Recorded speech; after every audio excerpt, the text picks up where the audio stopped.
ये कहानी सुंदरवन के एक जंगल की है। उस जंगल में टुनटुनी चिड़िया एक पेड़ पर अपना घोंसला बनाकर रहा करती थी। उसके पास वाले पेड़ पर कड़कनाथ कौआ अपने परिवार के साथ रहा करता था। उसका एक बेटा था कालू कौआ। वो बहुत ही आलसी था। कुछ दिन पहले ही टुनटुनी चिड़िया ने एक अंडा दिया था और आज उस अंडे में से एक नन्ही चिड़िया बाहर आती है। आज मेरा माँ बनने का सपना पूरा हो गया। मेरी बेटी कितनी मासूम है, मैं इसे कभी भी कोई परेशानी नहीं होने दूंगी। इसी तरह कुछ दिन गुजर जाते हैं। एक दिन टुनटुनी चिड़िया भोजन की तलाश में जा रही थी। तभी कालू कौआ उसके घोंसले के पास आता है। अरे कालू भैया, अच्छा हुआ जो तुम आ गए। मैं अभी आपके पास ही आने वाली थी। क्यों, क्या हुआ? कालू भैया, मैं भोजन की तलाश में जा रही हूँ। आप मेरी बच्ची का ख्याल रखिएगा, मैं अभी आ जाऊंगी।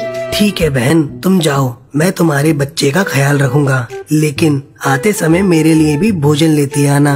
हाँ हाँ कालू भैया, आप चिंता मत करिए, मैं जरूर लेती आऊंगी आपका भी भोजन। इतना कहकर टुनटुनी चिड़िया भोजन की तलाश में चली जाती है। कालू कौआ चिड़िया की बेटी की देखभाल करने लगता है।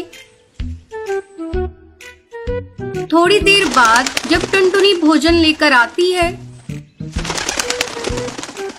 कालू भैया, आपका बहुत बहुत धन्यवाद जो आपने मेरी बच्ची की देखभाल की। ये लीजिए, मैं आपके लिए भी भोजन लेकर आई हूँ। ठीक है टुनटुनी चिड़िया, अब तुम अपनी बच्ची का ख्याल रखो, मैं अपने घर जा रहा हूँ। इस तरह टुनटुनी चिड़िया रोज भोजन लेकर आती और कालू बैठा बैठा ही खाता है। धीरे धीरे कई महीने गुजर जाते हैं और बारिश का मौसम शुरू हो जाता है। तब एक दिन टुनटुनी चिड़िया कहती है, मैं इस बारिश से अपनी बेटी को कैसे बचाऊं? मेरी बेटी इस बारिश में भीग रही है। मैं कालू के पास जाकर मदद मांगती हूँ, शायद कालू मेरी मदद करे। टुनटुनी चिड़िया कालू के पास जाती है।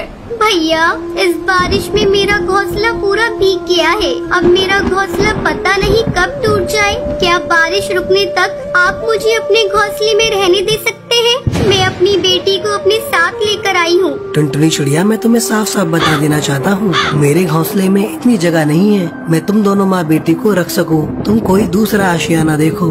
टुनटुनी चिड़िया मन मटोस कर वहाँ से चली जाती है। धीरे धीरे बारिश तेज हो रही थी।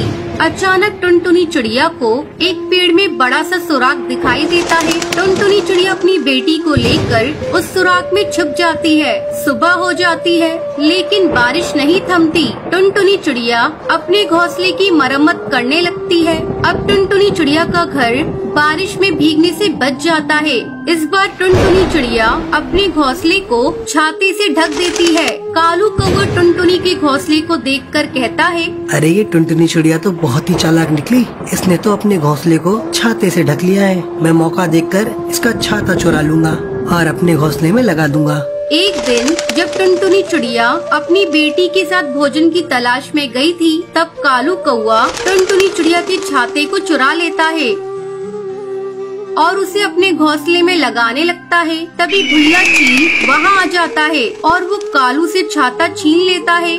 कालू कौए, तुमने बहुत गलत किया। तुमने टुनटुनी चिड़िया का छाता चुरा लिया। अभी जाओ जाकर ये छाता टुनटुनी चिड़िया के घोंसले में लगाओ। अगर तुमने ऐसा नहीं किया तो मैं तुम्हें मार डालूंगा। भुल्ला चील के डर से कालू कौआ छाता ले जाकर टुनटुनी चिड़िया के घोंसले में लगा देता है। फिर उस जंगल के सारे पक्षी और टुनटुनी चिड़िया अपनी बच्ची के साथ खुशी